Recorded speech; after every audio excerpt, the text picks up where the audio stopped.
ఏ medicine అవసరం లేకుండా 2 వారాల్లో షుగర్ లెవెల్స్ ని కంట్రోల్లో ఉంచాలంటే ఏం చేయాలి? నిపుణులు ఏం చెబుతున్నారు?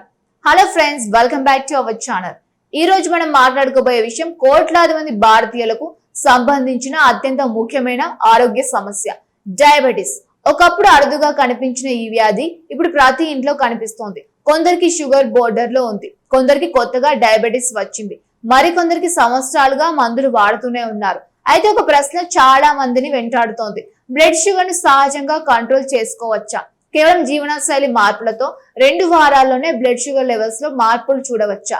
నిపుణులు ఏం చెబుతున్నారు? ఎలాంటి ఆహారం తీసుకోవాలి? ఏ ఆహారం పూర్తిగా మానేయాలి? ఉదయం నుంచి రాత్రి వరకు ఏం చేస్తే మంచి ఫలితం కనిపిస్తోంది?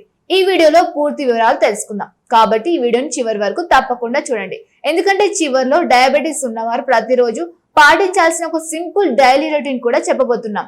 ఫ్రెండ్స్, ముందుగా ఒక విషయం స్పష్టంగా తెలుసుకోవాలి.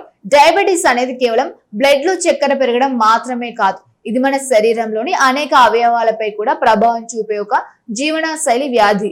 చాలా మంది షుగర్ ఎక్కువగా ఉన్నప్పుడు మాత్రమే ప్రమాదమని అనుకుంటారు, కానీ అసలు ప్రమాదం నెమ్మదిగా మొదలవుతోంది. బ్లడ్ షుగర్ సంవత్సరాల పాటు నియంత్రణలో లేకపోతే గుండె జబ్బులు వచ్చే ప్రమాదం ఉంటుంది, కిడ్నీలు దెబ్బతినే అవకాశం ఉంటుంది, కంటి చూపు తగ్గవచ్చు, నరాల బలహీనత ఏర్పడవచ్చు, పాదాల్లో మొద్దుబారడం ప్రారంభమవుతోంది. అందుకే వైద్యులు ఎప్పుడు ఒకే మాట చెబుతూ ఉంటారు: షుగర్ ని నిర్లక్ష్యం చేయకండి. ఇప్పుడు అసలు ప్రశ్న దగ్గరకు వద్దాం. 2 వారాల్లో బ్లడ్ షుగర్ కంట్రోల్లోకి రావచ్చా?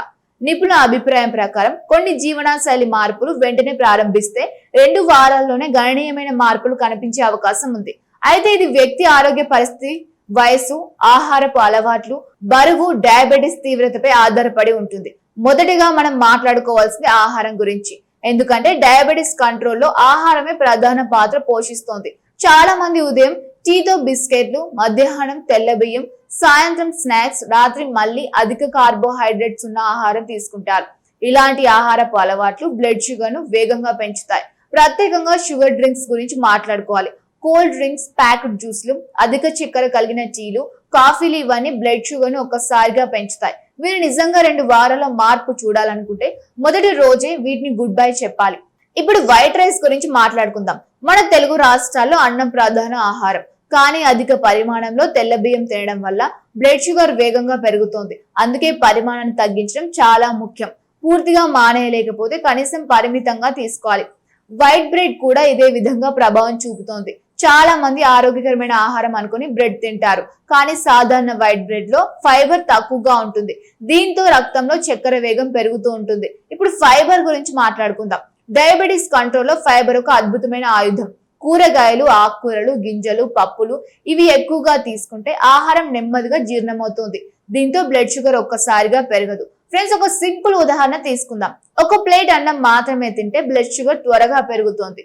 అదే ప్లేట్ లో ఎక్కువగా కూరగాయలు, సలాడ్, పప్పు కలిపి తింటే శరీరం ఆహారాన్ని నెమ్మదిగా జీర్ణం చేస్తూ ఉంటుంది. ఫలితంగా షుగర్ స్థాయిలు స్థిరంగా ఉంటాయి. ఇప్పుడు దాల్చిన చెక్క గురించి కూడా మాట్లాడుకుందాం. కొన్ని అధ్యయనాలు దాల్చిన చెక్క ఇన్సులిన్ రెసిస్టెన్సీ మెరుగుపరచడంలో సహాయపడవచ్చని సూచిస్తూ ఉన్నారు.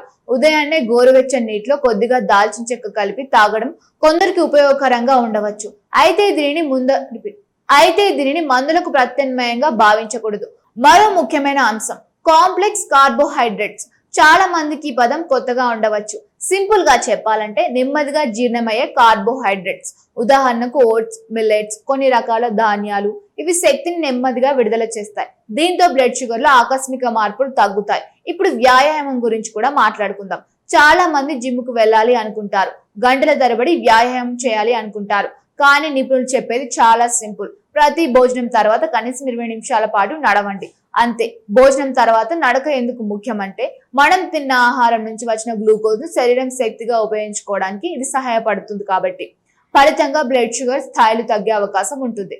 ఫ్రెండ్స్, ఇక్కడ చాలా మంది చేసి ఒక పెద్ద తప్పు ఉంది. భోజనం చేసిన వెంటనే సోఫాలో కూర్చోవడం, టీవీ చూడడం, మొబైల్ ఉపయోగించడం. ఇది బ్లడ్ షుగర్ పెరగడానికి ఒక కారణం కావచ్చు. అందుకే చిన్న వాకింగ్ కూడా చాలా ఉపయోగకరంగా ఉంటుంది. ఇప్పుడు కాకరకాయ గురించి మాట్లాడుకుందాం. మన సాంప్రదాయ ఆహారంలో కాకరకాయకు ప్రత్యేక స్థానం ఉంది. కొన్ని పరిశోధనలు కాకరకాయలో ఉండే కొన్ని సమ్మేళనాలు బ్లడ్ షుగర్ నియంత్రణకు సహాయపడవచ్చని సూచిస్తూ ఉన్నారు. అయితే ఇది ఒకటే పరిష్కారం కాదు, ఆరోగ్యకరమైన జీవనశైలిలో భాగంగా మాత్రమే చూడాలి. ఇప్పుడు భోజనాల సంఖ్య గురించి కూడా ఒక ఆసక్తికరమైన విషయం ఉంది. చాలా మంది రోజుకు 2 సార్లు మాత్రమే ఎక్కువగా తింటారు. కానీ నిపుణులు ఏమంటున్నారు అంటే తక్కువ పరిణామంలో ఎక్కువ సార్లు తినడం కొందరికి ఉపయోగకరంగా ఉండవచ్చు. దీంతో ఆకలి నియంత్రణలో ఉంటుంది.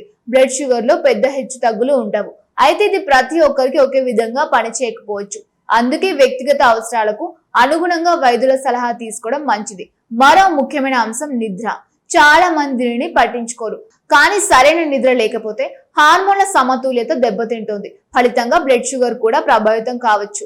కాబట్టి ప్రతిరోజు కనీసం 7 నుంచి 8 గంటల నాణ్యమైన నిద్ర అవసరం.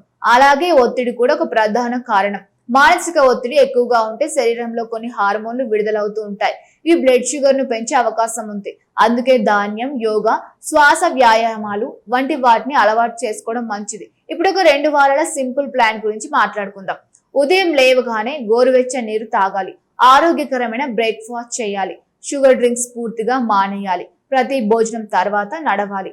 కూరగాయలు ఎక్కువగా తినాలి. తెల్ల బియ్యం పరిమితంగా తీసుకోవాలి. రాత్రి ఆలస్యంగా భోజనం చేయకూడదు. సరైన నిద్ర పోవాలి. ఈ చిన్న చిన్న మార్పులు 2 వారాల్లోనే శరీరంలో మార్పులు ప్రారంభించవచ్చు.